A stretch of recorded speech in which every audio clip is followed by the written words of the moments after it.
বিরাট নিশা ধরেছে সিগারেটের, আমার এমন নিশা ধরছে ও তো ম্যাচও নাই। আবো কোন তুমি কে পড়ো? 7 এ। ও আচ্ছা আচ্ছা, এই হে যে ওটু লিয়ার আছে না, এন তোকে একটু সিগারেটটা ধরাইলে বসে দাও তাহলে। ভাই আচ্ছা আচ্ছা ধন্যবাদ। হ্যাঁ বেটা এটা তো নি ভাই, মানে আমি বিরতাম আমি তো খাই না। এই কাঁচা থেকে কি তো কেমন লাগবো, একটা টান দিলে কি গেল গা, সিগারেটটা তো আমার নিশা ধরছে বিরাট। এই ভাই দাঁড়ান, একদম যে এই ছেলেটারে দিয়ে আপনি সিগারেটে দাঁড়াইছিলেন না? জি।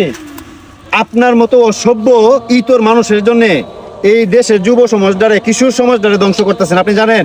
এই মিয়া, এই ছেলেটা সিগারেট খায় না, স্কুলে পড়ে, তাকে দিয়ে আপনি সিগারেটটা কিভাবে ধরালেন?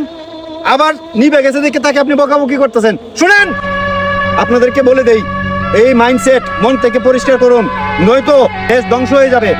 আপনাদের মতো এই দুষ্ট প্রকৃতির লোক যারা আছে তাদেরকে আমি হুঁশিয়ার করে দিতেছি, এগুলা মন থেকে জেরে ফেলে দেবে, মনে থাকবে। ভাই এই যে আমি সিগারেটটা ফেলে দিলাম, আপনার কথা শুনে আমার মনটা ভরে থাকা, আমিও সিগারেট খাইতাম না, আমি আর কোনো পোলামানের হাতে সিগারেট ধরাইতাম না। কারণ আমি তো সিগারেট খাইলাম, আমি যদি একজন পোলামানের হাতে ধরাই তাহলে এতে হারি এই ছেলেটাও সিগারেট খাওয়া শিখবে, ঠিক আছে? এবার শিক্ষার হারটা কিন্তু বেড়ে যাবে। আমি ভাই ক্ষমা চাই, আমি সবার কাছে ক্ষমা চাইতেছি, আমি আর সিগারেট খাইবো না, আর এই শিক্ষাও আমি কাউকে দিব। ধন্যবাদ ভাই, আপনার কথাগুলো ভালো লাগলো, আপনি আপনার ভুল বুঝতে পেরেছেন, সেই জন্য আপনাকে অসংখ্য ধন্যবাদ। আর ছোট ভাই তুমি শুনো, তোমার আমি একটা দমক মারছি, বড় ভাই হিসাবে তুমি আমাকে ক্ষমা করে দিও।